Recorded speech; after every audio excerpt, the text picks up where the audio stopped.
તાલુકો વિજાપુર, જિલ્લો મહેસાણા. તાલુકામાં આપણે વિજાપુર જોડી ગામ ઘેડીતા કોલવડામાં 2 દિવસનો વરસાદ પણ પડે છે અને 2 દિવસનું નર્મદાનું પાણી પણ ચાલુ છે. પાણી ભરવાથી આજે દેવી પૂજક સમાજ અને ઠાકોર સમાજની અંદરમાં ઘરોમાં પાણી પહેરી ગયું છે. નાના નાના બાળકો પણ ફસાઈ ગયા છે, મોટા ગયરા પણ ફસાઈ ગયા છે. કોઈ નીકળવાની સગવડતા નથી. ખાવાના પણ 2 દિવસ ખાધે થઈ ગયા છે. પબ્લિકને ખાવાના 2 દિવસ થઈ ગયા છે. ઊંઘવા પણ મળતું નથી, બેસવા પણ નથી મળતું અને ઘરમાં જે પણ સામાન હતું બધું રમત થઈ ગયું છે અને સામાન પણ બગડી ગયું છે. અને જો પબ્લિક નાના નાના છોકરો બહેરાઓ બધા નીકળી ગયા છે બહાર, કોઈ સગવડતા નથી.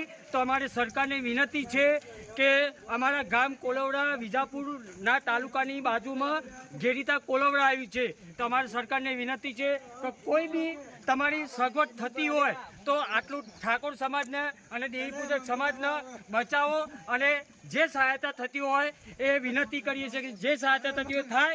અને અથવા નર્મદાનું પાણી પણ બંધ કરાવડાવો. કેમ કે આજે જો નર્મદાનું પાણી ચાલુ રહેશે તો વધારે પણ સફળતા છે કે ડૂબી જવાની. એટલે અમારે વિનંતી છે અને અમારે વિજાપુર તાલુકાની અંદર ધારાસભ્ય શ્રી જે ચાવડા પણ વિનંતી છે કે આટલી અમારી સહાયતા કરો અને આટલું અમારી મદદ કરો. ખૂબ ખૂબ આભાર.